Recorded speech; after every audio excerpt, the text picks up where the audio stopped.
Hello, friends, and welcome back to Alan's Sourdough Adventures. If you've been struggling with sticky dough and difficult shaping or flat loaves, today's video may be exactly what you need.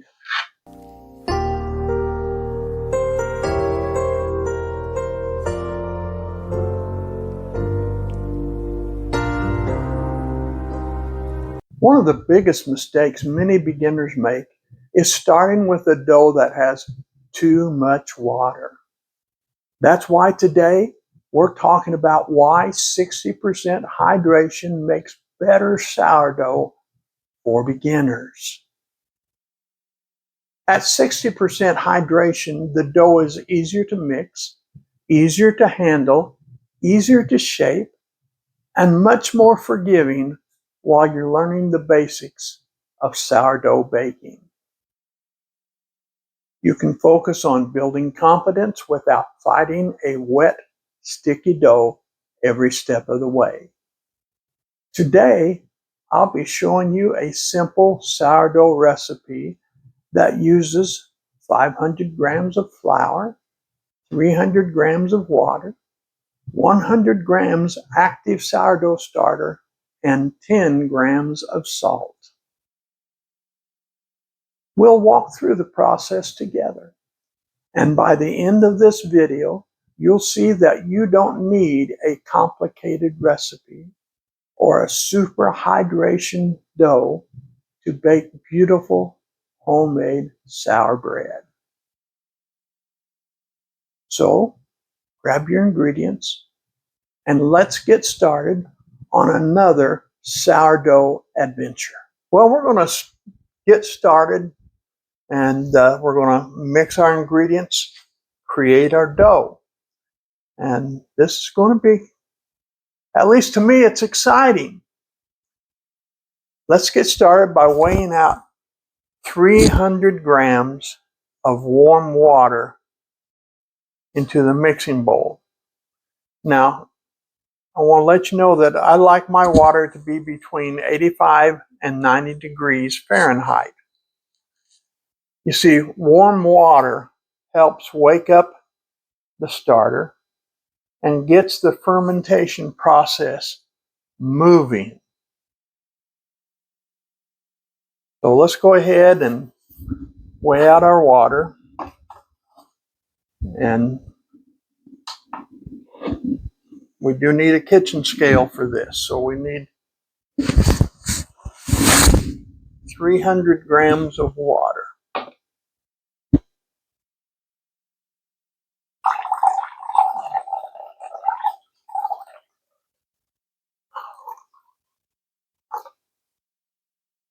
We're up to 275 grams now. 289, 294, 302. Now, 2 grams isn't going to make enough difference to cause any harm to our dough. We want to put this water into the bowl.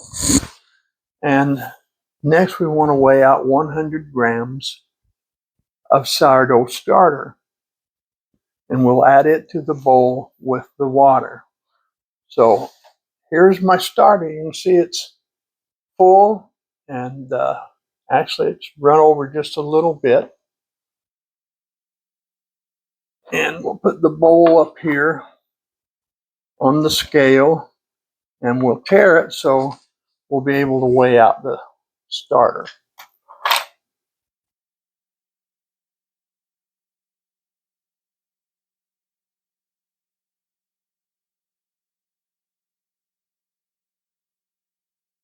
Oops, got a little too much. And I'm a little bit sloppy today. Look at that.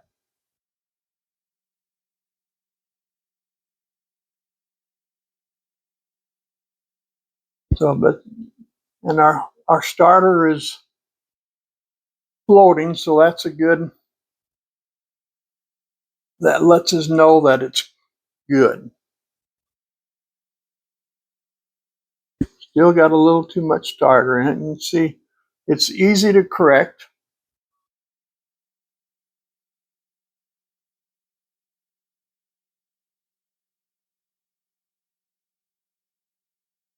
There, got 102 grams of starter in it now, which that doesn't hurt anything either to have just 2 grams extra.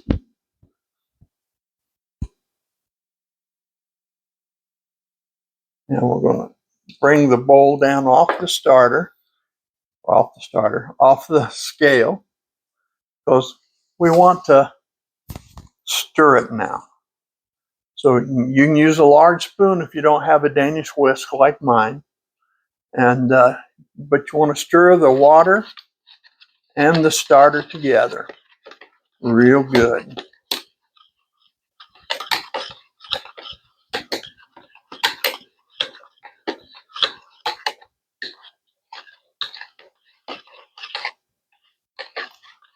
And you know it's to the point that you want when it looks almost like milky water with a little bit of lumps in it.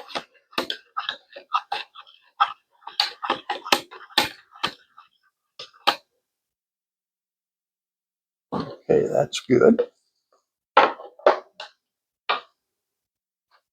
Next, we want to weigh out 500 grams of flour, and this jug of flour is really heavy.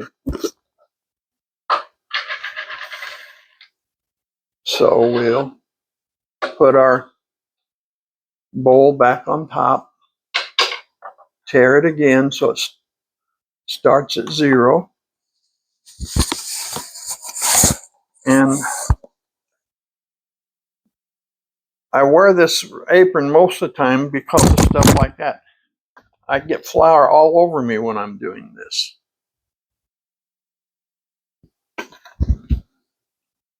That's 68 grams.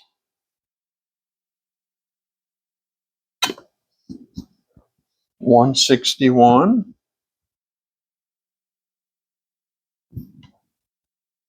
261.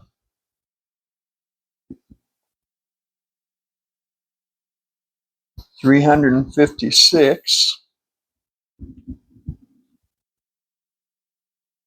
434. And now we need to be a little bit more careful because we're closing in on it. 480.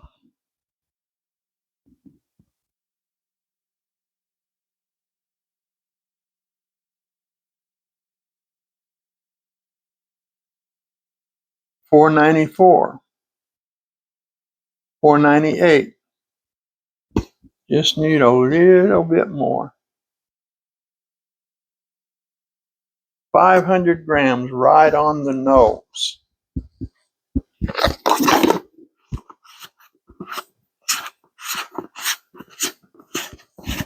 Now, I want you to know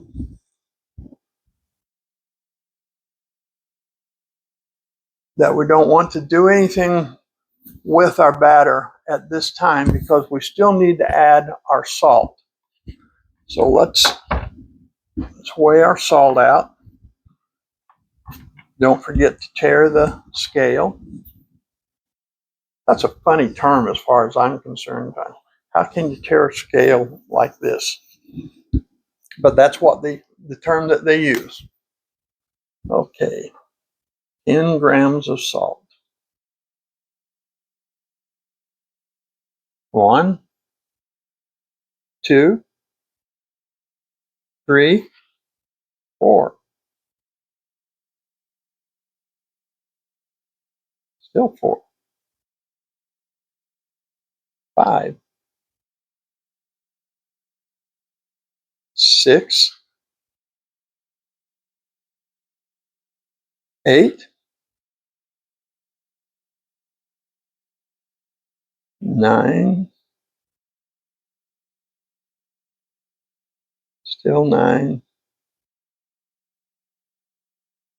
And it's on 10. This is my wife's fancy salt shaker. Not really a shaker, it's just a box. Okay, now we can get our scale completely out of the way because we know we have the correct amount of salt in here. And what we want to do is just spread the salt out all over the flour because we don't want it in one spot. To answer a question you might be thinking of as far as what kind of salt you use, I use fine sea salt, but any type of salt will work as long as it does not have chlorine in it or iodine. So you want to use your spoon or your Danish whisk to begin combining all the ingredients, and you want to mix until most of the flour disappears.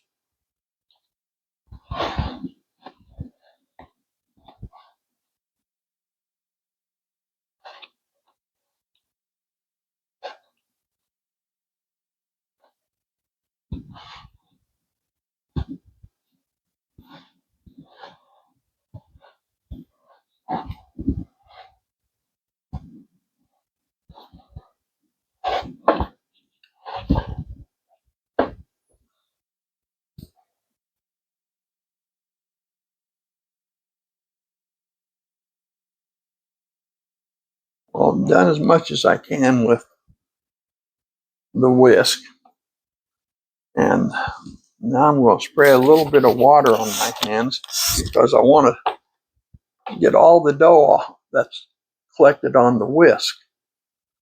I usually have a scraper here with me, which I don't have right now.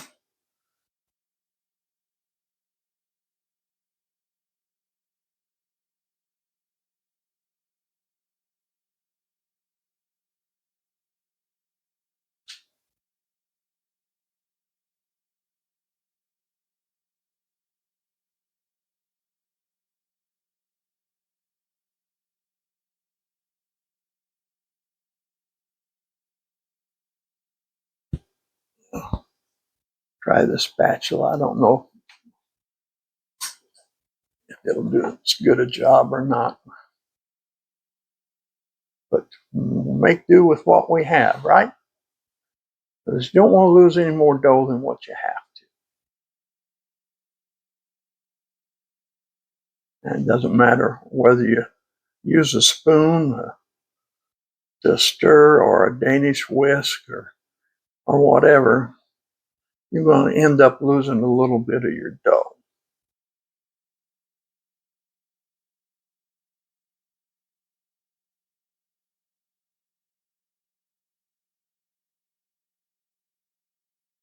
Well, that's about as good as I'm going to get, it looks like.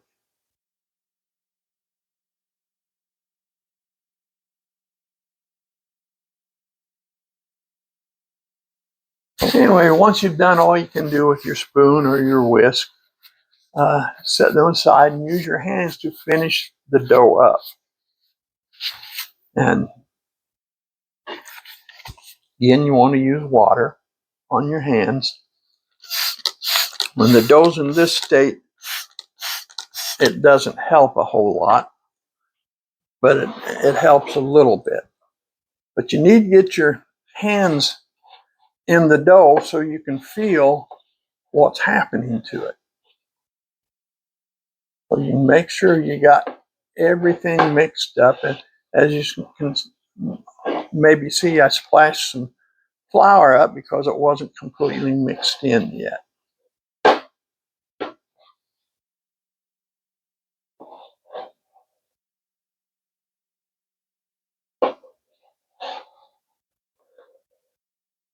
And your your dough isn't going to look real good at first because it's just flour and water. It hasn't started fermenting yet, and it hasn't started developing the gluten yet. So it's what you see here is what we call shaggy dough.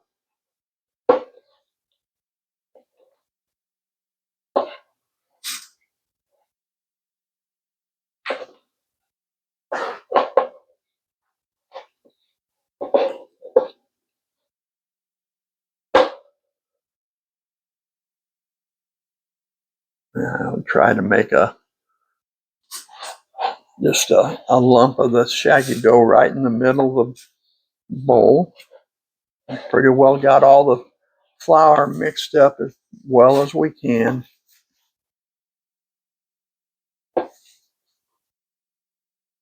And in doing so, we've got the salt mixed up, we've got the starter mixed up, we've got the flour mixed up. It's ready for the gluten now to start working. So that's what it looks like. Just shaggy dough.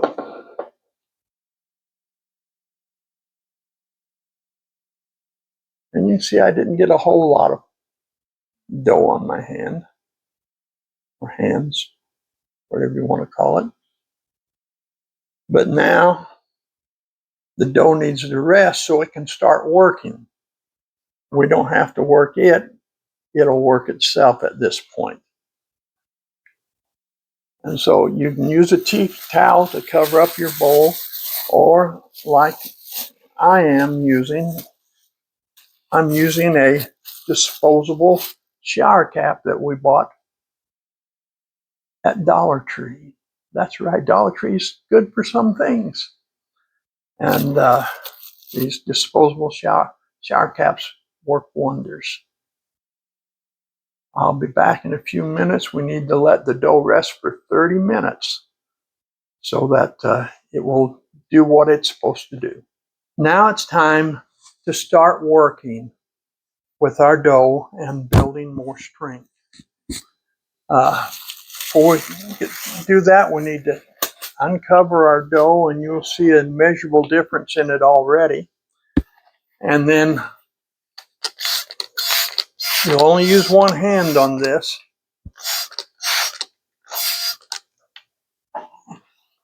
And I don't know how I'm going to show it to you. Spray your fingers down because you want to use your fingers and not the palm of your hand.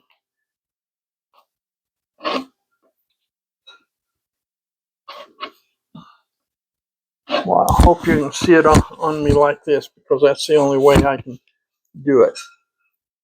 We're going to slap our dough against the side of the bowl.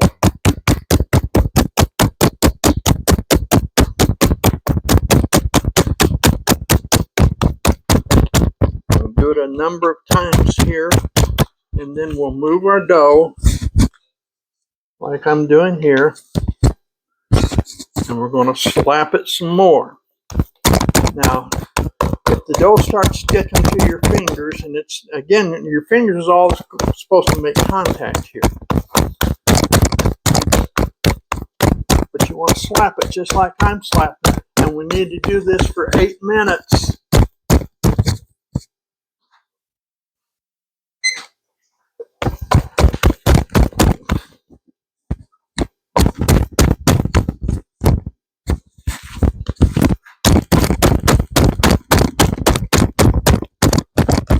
And I don't know why this step works, but it does.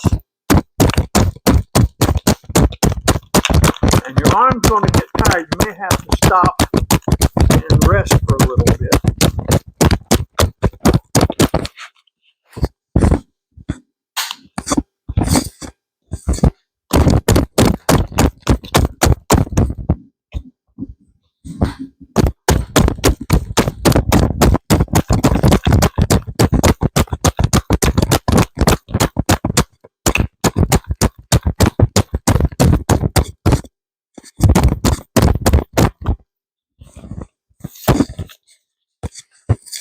And return the bowl and pull your dough down, because you want to get it on all sides of the dough.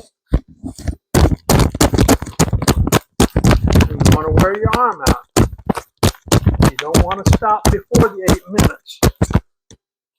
Unless you intend to start all over. Not start all over, but start up again. This step does not work properly unless it's done for 8 minutes.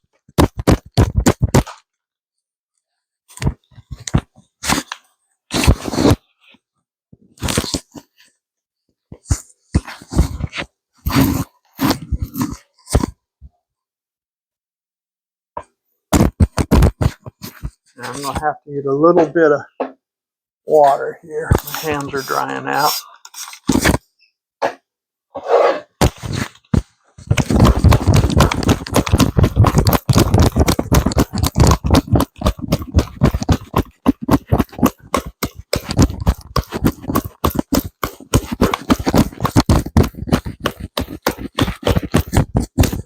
Still got almost 6 minutes to go. It's perhaps the shortest part of this lesson, and yet it sure feels longest.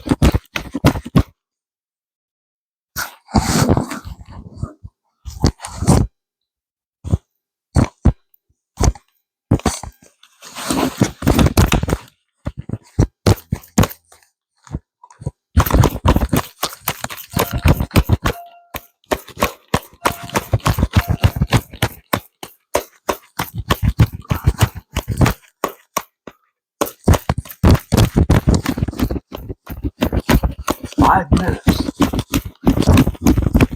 My arm is so tired already. My nose itches.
Four minutes.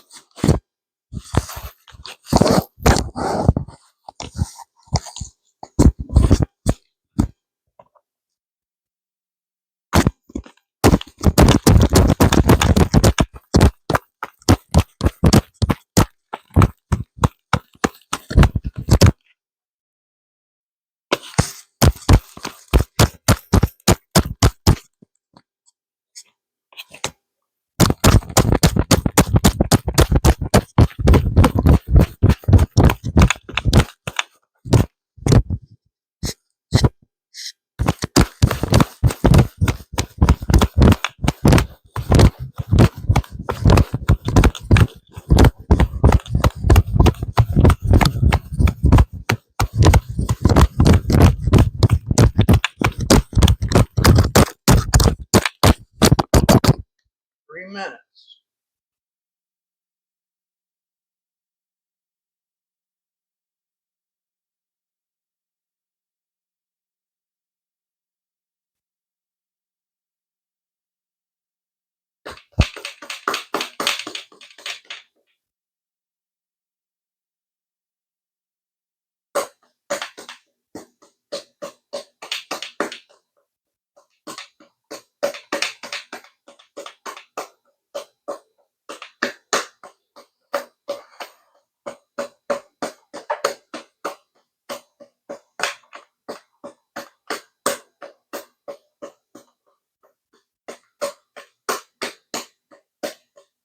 Remember, just your fingers are supposed to be touching your dough.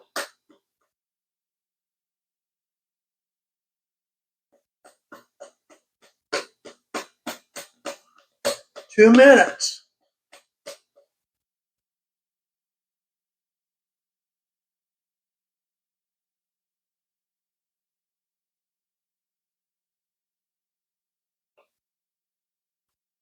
This is the hardest part of this simple recipe.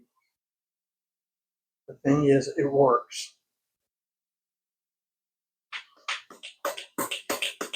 And a lot of sourdoughs fail because they do not use this step.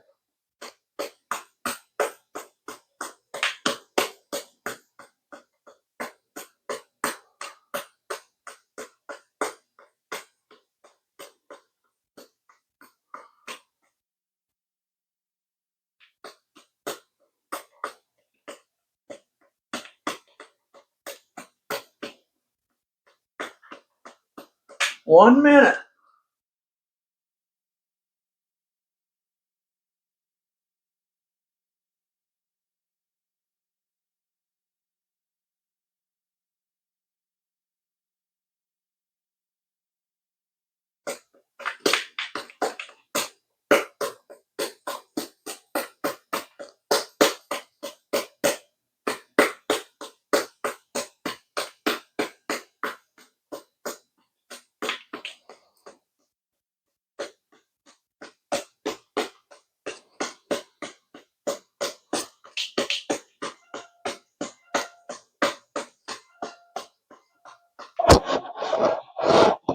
And you'll see it's just a different consistency here now. Cover it up with your tea towel or with a disposable shower cap like I do. And we're going to let it go for 20 minutes. Let it rest that long. And our next step actually comes in 4 parts. But it's a lot easier than this one is. See you in 20 minutes. Well, we're beginning step number 3 now, which is further strengthening our dough. Now this step is divided into 4 different sessions with a 30-minute rest period between each session. And as before, we'll start by uncovering our bowl and wetting the hand that we're going to use on the dough.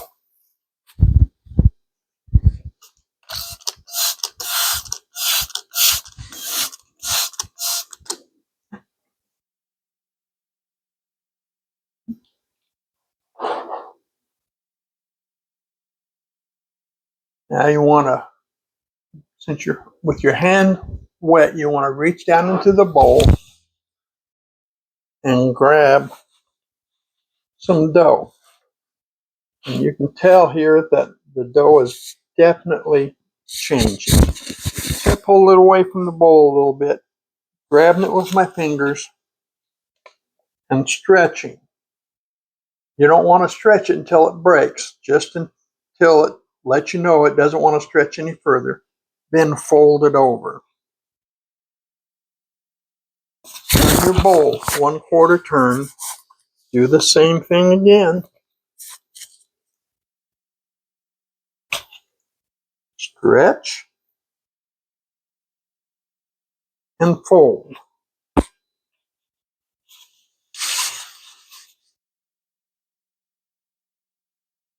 Turn your bowl 1/4 turn again.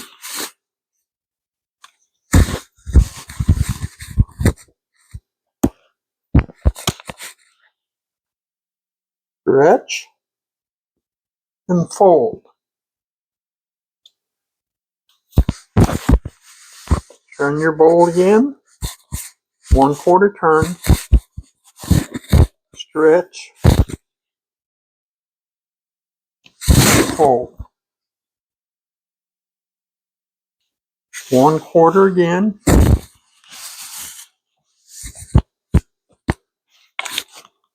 Stretch and fold. And always give it a gentle pat when you fold it.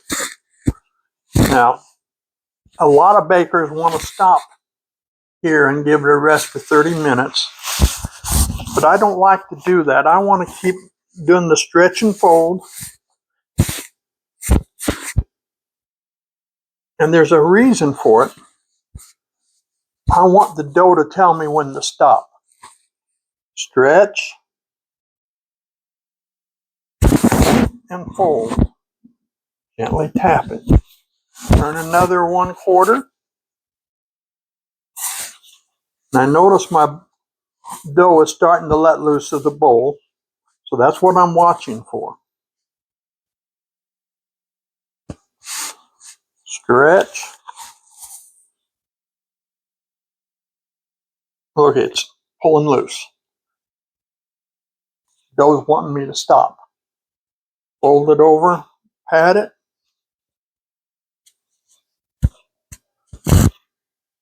Form it into a little ball, and cover it up again and let it rest for 30 minutes. So I'll be back in 30 minutes where we're going to do the same thing all over again. Well, we're now in step 3, session 2. And we'll start out just like we did before. Uncover your bowl, and you'll see a big difference in the bowl. Not the bowl, but the dough. Wet your hand down, because we're going to do the same thing this time that we did last time.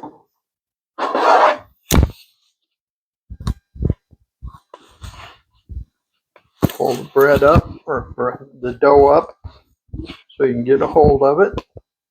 Grab it, pull and stretch until it looks like it doesn't want to go any further. Then fold it over. Give it a pat. Turn your bowl 1/4 turn.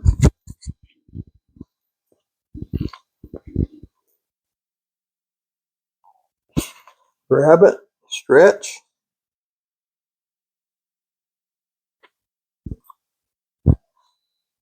Fold and tap.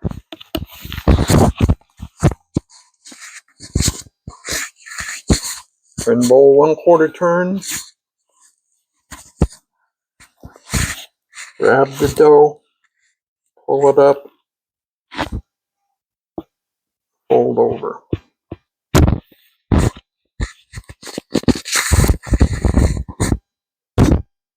Turn the bowl 1/4 turn.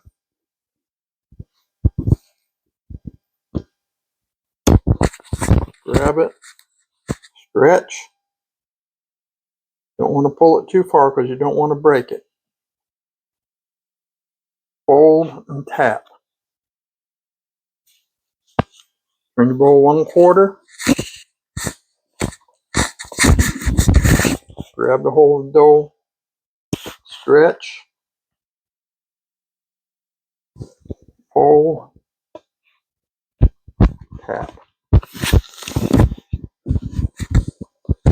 Remember, you want to keep doing this until the dough lets go of the bowl. Stretch, fold, tap.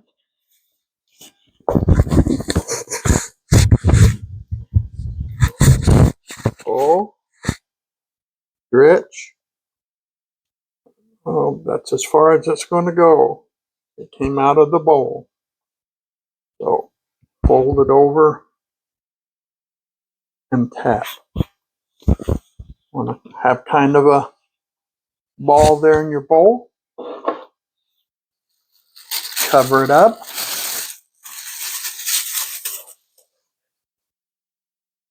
Let it rest for 30 minutes. And I'll see you in 30 minutes. Well, we're ready to start part 3, session 3. Pretty much like the last 2 sessions. Uncover our bowl. Look at the dough. It should look a whole lot better. Each step we take makes it look better. Make sure your hand you're going to use is watered. And here we go. Reach in, grab your dough.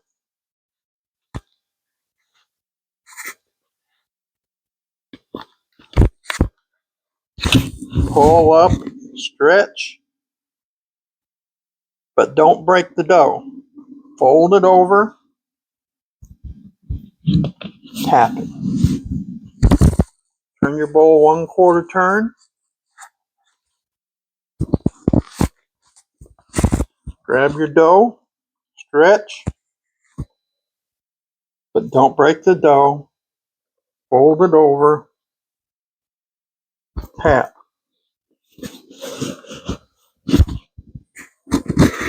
Turn your bowl 1/4 turn. Grab your dough, stretch, but not too far. Fold over, tap. Turn your bowl 1/4 turn. Grab your dough,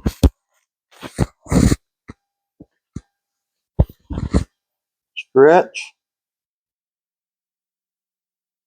but not too far. Fold over, tap. Remember, we do not stop with 4 stretches. We want to keep going until the dough releases the bowl.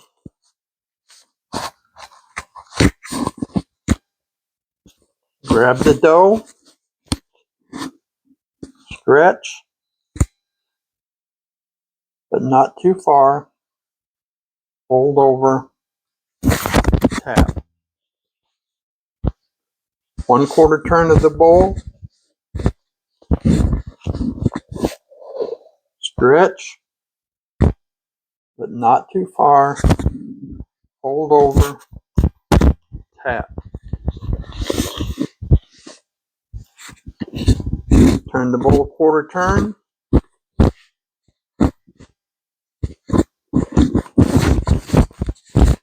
Stretch,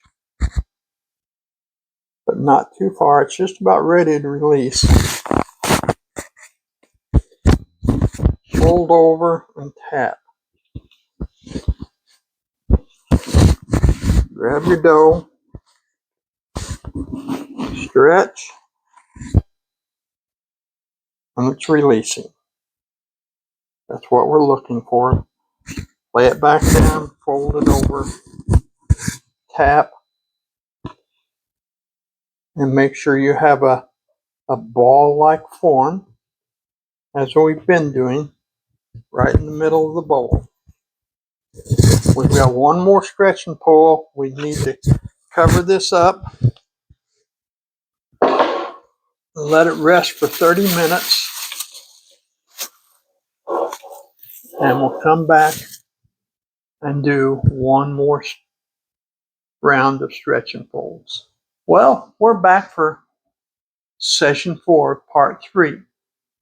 This is our very last stretch and fold. We want to take the cover off of our bowl, take a look at our dough, and our dough looks really good.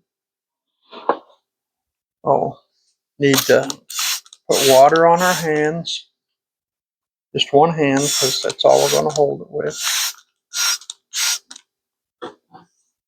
And get started.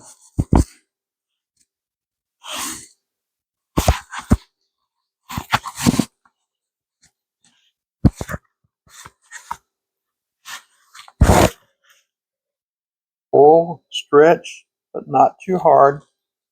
Fold and tap. Turn the bowl 1/4 turn. Grab a hold of the dough. Pull, stretch, fold, and then tap.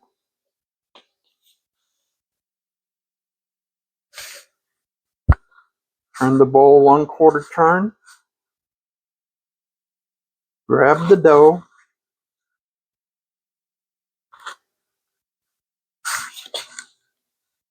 Pull, stretch, fold over, tap. Turn the bowl 1/4 turn. Grab the dough. Pull and stretch, but not too much. Fold over and tap. Turn the bowl another 1/4 turn. Grab the dough. Pull and stretch. Fold over, tap. Turn the bowl 1/4 turn.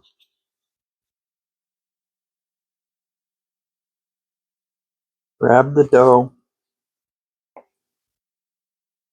Pull and stretch. And it's getting pretty tight now, so I can't stretch it as far as I've been stretching it. Fold, tap. Turn the bowl 1/4 turn. Grab the dough. Pull, stretch, fold.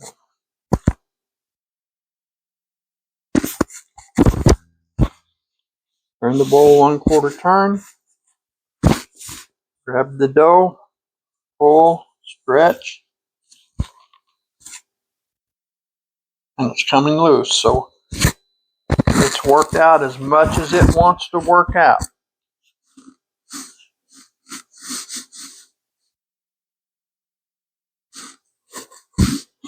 Now, I'm going to take my dough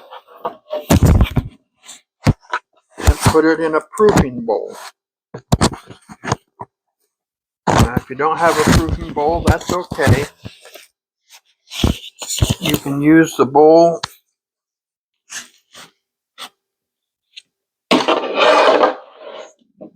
that you've been using.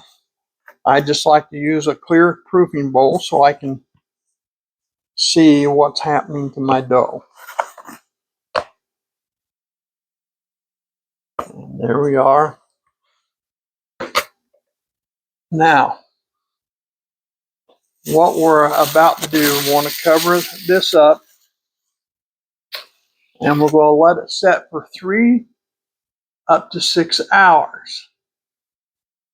Now, everybody's situation is different. There's a difference in temperature. There's just a difference in so many things. So you need to watch your dough. You do not want to time your dough here, but you want to watch it. So we're actually in part 4 right now. It's the bulk formation. And technically, bulk formation starts when you get all your ingredients mixed together. But when we get to this stage, it's also called the bulk fermentation. This is the stage, again, that most bakers refer to as bulk fermentation. After you complete the final stretch and fold session, make sure your dough is shaped into a smooth ball. You can leave it in your mixing bowl, as we said, and you got to be sure and cover it, or you can transfer it to a clear proofing container like I have done here, and I've covered it. This way I can easily monitor the dough's progress. Now comes the waiting period. And depending on your room temperature, the strength of your starter, and other environmental factors, this stage can take anywhere from 3 to 6 hours. Every kitchen is different. In my case, I have found that my dough is usually ready after about 3 hours. So rather than watching the clock, it's more important to watch your dough. So I know that I can uncover my dough in 3 hours and take a look at it and see how it's doing. There are 5 signs I look for to know when bulk fermentation is complete. Number 1, the dough has increased in volume. Now, the dough should increase in size by approximately 30% to 75%. You do not want to double its size. A doubled dough is often a sign of over fermentation. I like to aim for about 50% increase, which is a safe target for most beginners. Number 2, the dough has a slight dome. Now, if you look at my dough right now, it's still in ball form, but as it rests here, it's going to spread out, cover the entire bottom of the bowl, and then it's going to start growing up. When it starts growing up, it forms a dome. So at that time, you want to look at the top of your dough. If it appears flat, it may need more time. If it has started sinking in the middle, you've probably gone past the ideal point. What you're looking for is a gentle domed top. Number 3, it passes the jiggle test. What's the jiggle test? You give the bowl a gentle shake like that. The dough should be wobbly, or should wobble slightly, I should say, almost like custard or gelatin. If it sits stiff and motionless, it likely needs more fermentation time. Number 4, small bubbles are visible. Look around the sides of the bowl and on top of the dough. You should see small to medium-sized bubbles. These are signs that fermentation is active and healthy. Large bubbles or huge air pockets can indicate over-fermentation. Number 5, it passes the finger poke test. Lightly press a wet finger down into the dough. If the indentation slowly springs back about halfway, your dough is ready. If it springs back immediately, it needs more time. If it doesn't spring back at all, it may be over-fermented. When your dough passes all 5 of these tests, you're ready to move on to step 5. And so we're going to let our bowl of dough rest now for at least 3 hours. So I'll be back in 3 hours and we'll check my dough then and see what happens. See you in 3 hours. All right, we're ready to begin checking our dough. Let's uncover it. And it's raised to the point that we like it to be raised. It looks real good. If you look at it, the top has a slight dome to it. I don't know if the camera is showing that or not, but it's got a slight dome to it. Okay, the dough has increased in volume the way we want it to. That's point number 1. Point number 2, we want to make sure the top has a slight dome to it, which it has.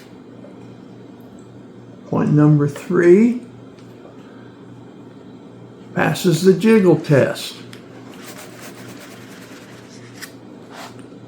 And it does. Point number 4, there's small bubbles visible. I don't know if you can see it on the top or not, but there's a few bubbles on the top, and there's all kinds of bubbles on the bottom.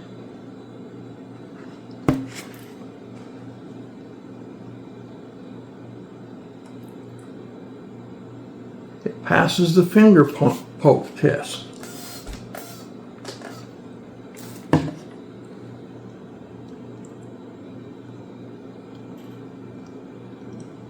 And it passes that test. And we want to see if it pulls away from the sides of the bowl. And it looks like it does. And I want to put some water on my fingers so I see how easily it pulls away from the sides of the bowl.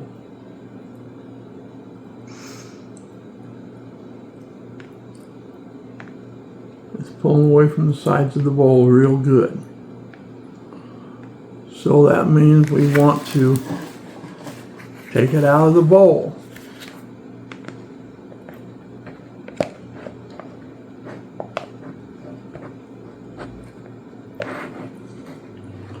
But now we need to do our pre-shaping.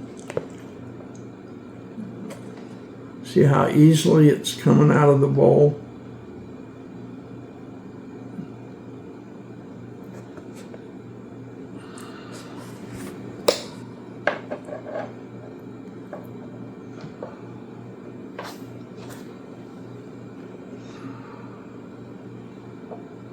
It's slowly coming.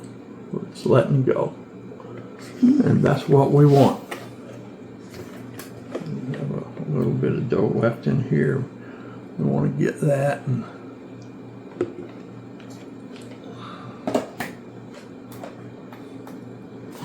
there now. We want to spray both of our hands now. Because now we need to pre-shape it.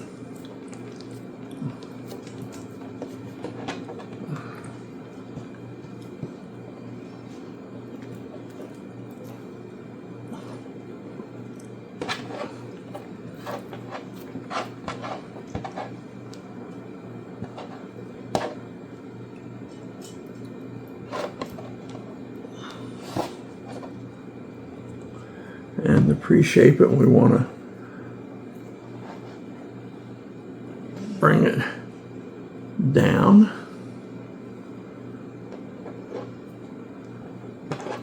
fold it over,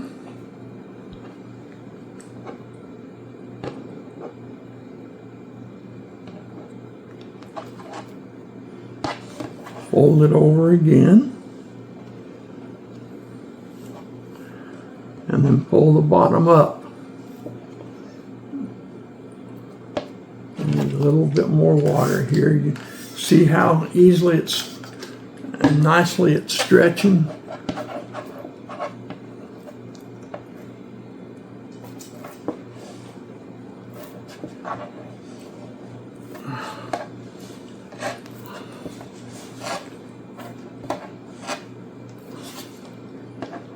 And we're still stretching. We don't want to stretch it so much that it breaks. But we want it to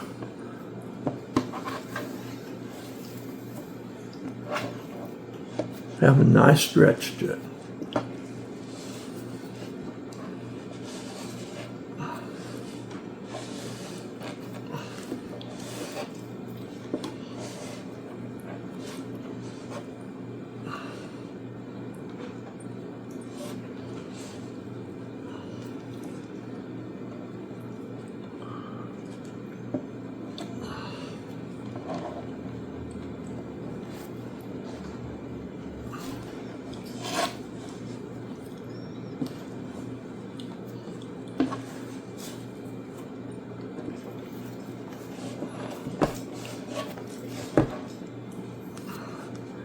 We just about got it the way we want it. Now we need a tea towel so that we can cover it up.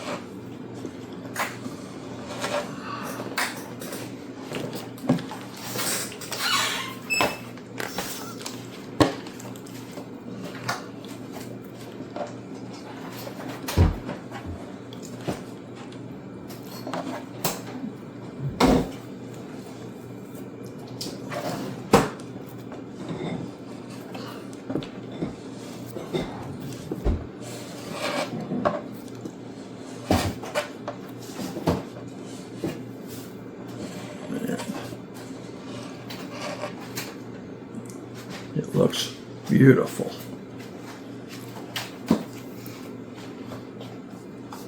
Now we want to cover it up with a tea towel and let it sit for 20 minutes. Well, 20 minutes is up, and before we uncover our dough, we're going to put some rice flour on our Banneton. And if you don't have rice flour, that's okay. You can use regular flour. I just use rice flour because it's simpler to use and does a better job than than regular flour.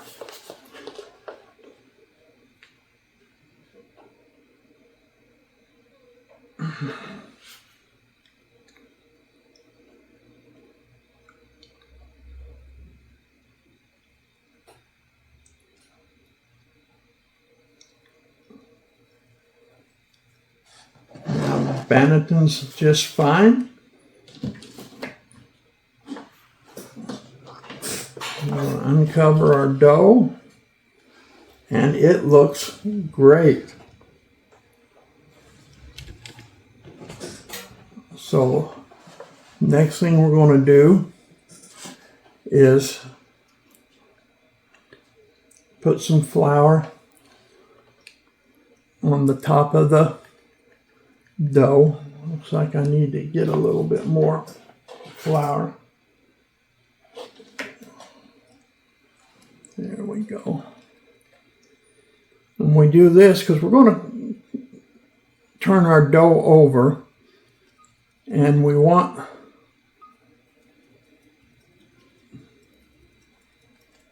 the flour on the top.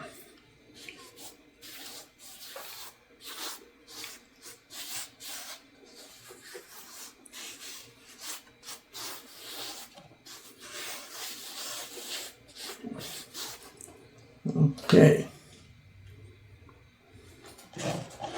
there it is. So we're going to take our bench scraper, put a little water on it,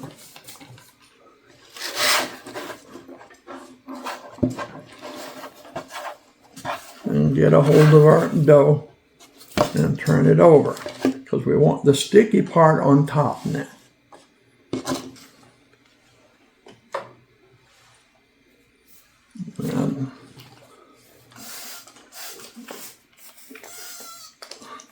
Water on both hands, and we're going to start final shaping our dough.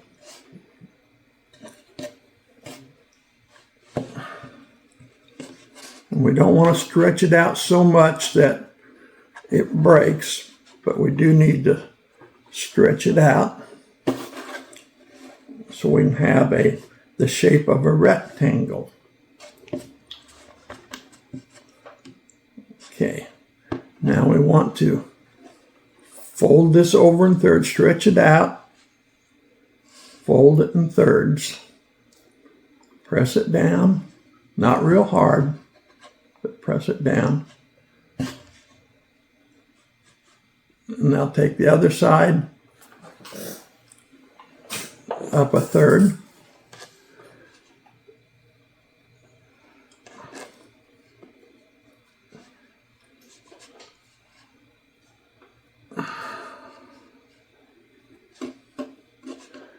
And we want to take the bottom of our flour here, not flour but dough, stretch it, and pull it up.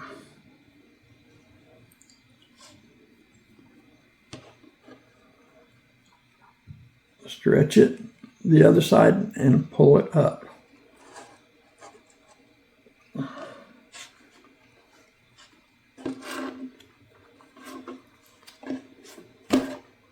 Now then,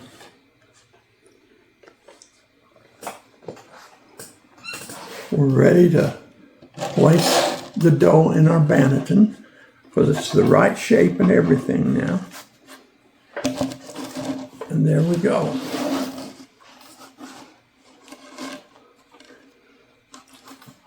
And we're getting ready to do the final stage where we flour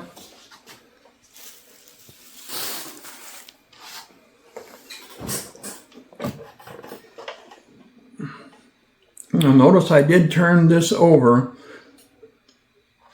So the seam's on the bottom, on the top, I mean. The seam's on the top. I forgot to turn it over. Oh. So. And we want the seam, all the seams up on top. Okay. For some reason on that step, I always want to do it just the opposite way. Want plenty of rice flour or regular flour on the dough, because we're going to cover the dough up with our shower cap. Just like that. And we'll raise it up just a little bit. So in case there we go. Now it's ready to go in the refrigerator for 12 hours. That's right, that's what I said, 12 hours. And once 12 hours is up, it will be ready to bake. And the reason why we put the dough in the refrigerator for 12 hours is it's going to continue rising a little bit, but it does it slower in the refrigerator. And this is what helps make the sourdough bread that much more tasty. And it's better, healthier for you. And also it helps it make it healthier for you, as my wife just said. At this point, our dough has completed its bulk fermentation, been shaped, and then placed into the refrigerator for a 12-hour cold fermentation. I love cold fermenting my dough because it improves the flavor, makes the dough easier to handle, and helps produce a better score and a more defined ear on the finished loaf. When you're ready to bake, remove the dough from the refrigerator. I like to score and bake my loaf while it's still cold. The colder dough is firmer and much easier to score evenly. Before removing the dough from the refrigerator, make sure your oven and Dutch oven have been preheated to 450 degrees Fahrenheit. I place my Dutch oven in the oven while it preheats so it becomes thoroughly heated. We need to carefully turn the cold dough onto a sheet of parchment paper. But before that, I want to take my parchment paper and crumple it up. That way there's no sharp edges that will deform the bread.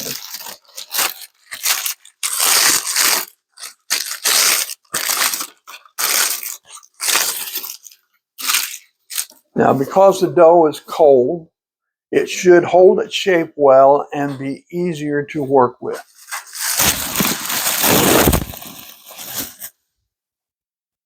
Boy, that dough looks good.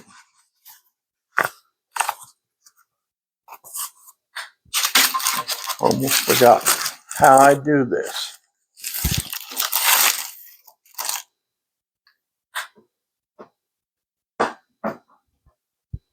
Now it's time to score the dough. See, scoring gives the bread a place to expand during baking. So, using a bread lamb like this, you can use a razor blade or even a sharp knife, but I don't really recommend the knife. You make one long score approximately 1/2 inch deep along the top of the loaf, like this.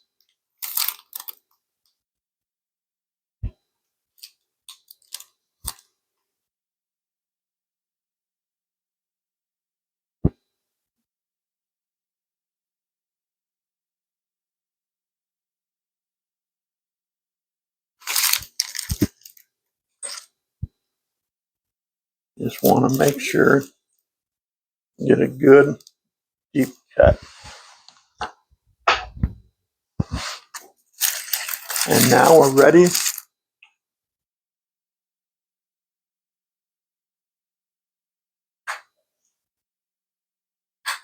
I prefer a simple score because it consistently gives me the best chance of producing a nice ear and good oven spring. And my wife's helping me out. And in case you didn't know it, I'm disabled and working out of a electric wheelchair. So once the loaf has been scored carefully, lowered into the hot Dutch oven using the parchment paper as handles. Here we go. Now there's a couple steps I also take. I want to spray the dough with water.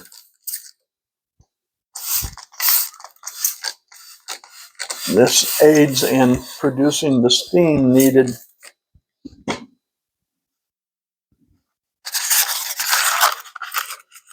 and also put 4 ice cubes behind the parchment paper. And that also helps produce the steam that's needed to producing the steam needed to produce a good loaf of bread. My wife reminded me I needed to use the term it helps produce a good oven spring. So we placed the lid on the Dutch oven and returned it to the oven. Now this needs to be baked covered at 450 degrees Fahrenheit for 20 minutes. During this stage, the trapped steam inside the Dutch oven helps the loaf rise and develop a beautiful crust. Then after the first 20 minutes is over, we will carefully remove the lid. And we need to remember to be cautious because a burst of hot steam will escape when that lid is removed. Then we will continue baking uncovered for an additional 20 minutes or until the loaf develops a rich golden brown. That is crust. After 20 minutes, we carefully remove the lid, and you need to be cautious because of the steam that will escape.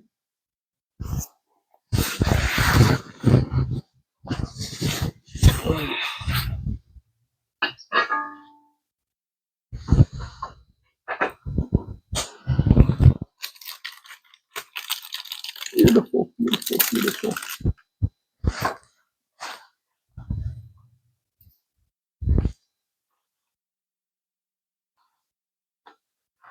And now we're going to put it back in the oven, uncovered,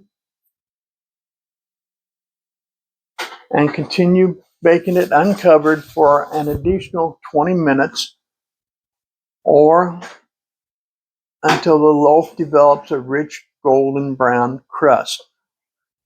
We also have a baking thermometer here. When it comes out of the oven for the final time, we'll use this thermometer to verify that it's done. And the temperature of the bread's interior will be between 205 degrees and 210 degrees to verify that it's done. And we will show you that in about 20 minutes. Well, we're pulling the bread out of the oven right now. At least my wife is. And she'll bring it here in just a minute. 208 degrees, so it is completely cooked.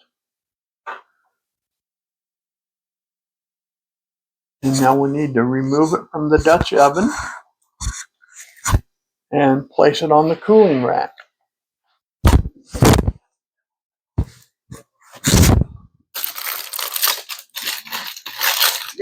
The oven is hot.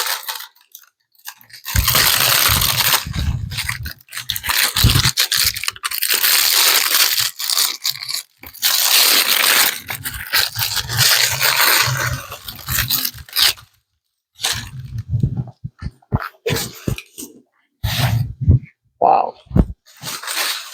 Nice ear, nice spring, nice and golden brown. And we're going to put it up here on the cooling rack. And that little cooling rack we got from Temu, and it's worked out beautifully.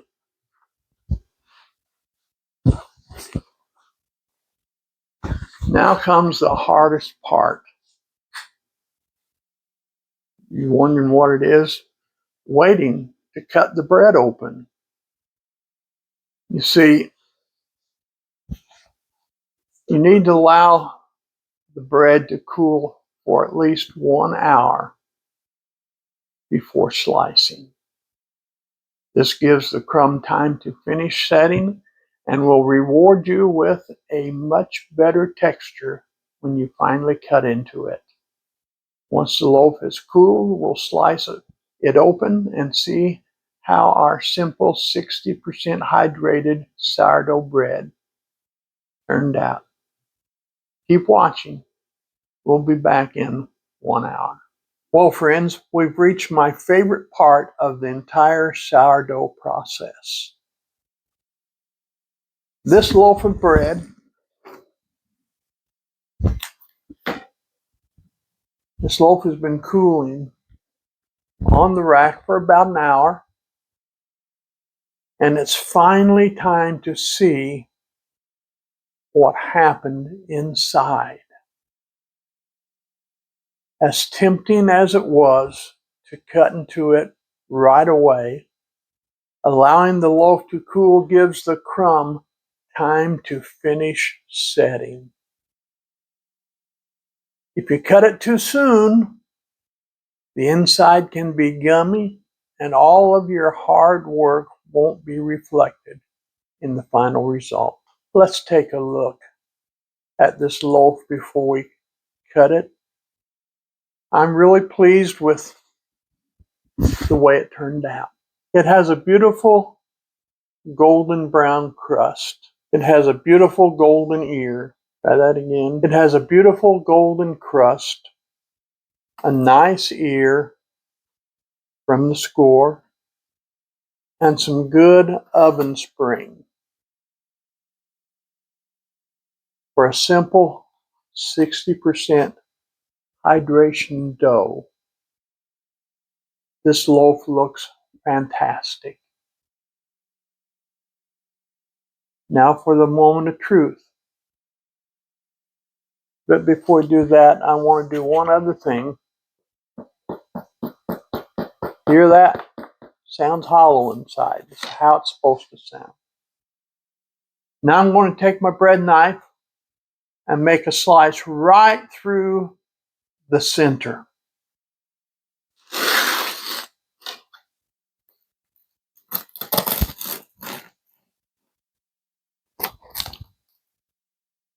Listen to that crust crackle as a knife goes through. That's always a good sign.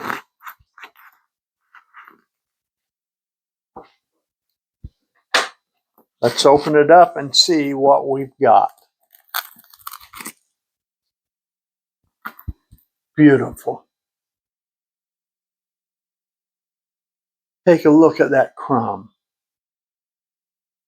We have a nice even structure throughout the loaf.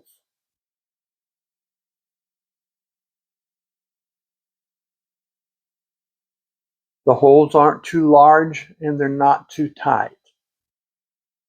This is exactly the kind of crumb many beginners should be aiming for.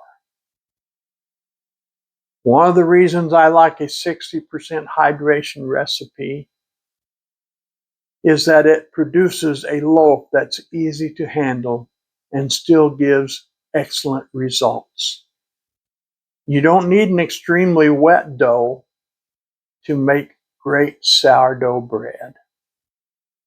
The crumb looks fully baked, the texture is soft, and the loaf has maintained a beautiful, beautiful shape. Of course, the final test is always the taste test. Well, let's see if we can get a taste of it.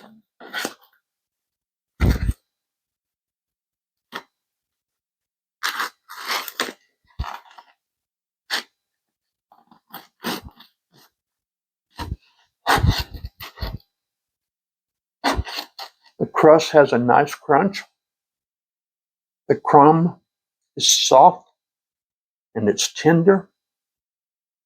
And the flavor has that mild sourdough tang that comes from the overnight cold fermenting. From a simple, beginner-friendly recipe, I'd call this loaf a success. And that's our simple 60% hydration sourdough loaf from start to finish. I hope this video shows you that great sourdough doesn't have to be complicated. Sometimes the simplest recipes are the best place to begin. If you enjoyed this video, please give it a thumbs up. Subscribe to our channel and leave a comment down below. I'd love to hear about your sourdough baking adventures. Thank you for watching Alan's Sourdough Adventures. Until next time, keep your starter happy, keep baking, and keep enjoying the journey. God bless, and I'll see you in the next video.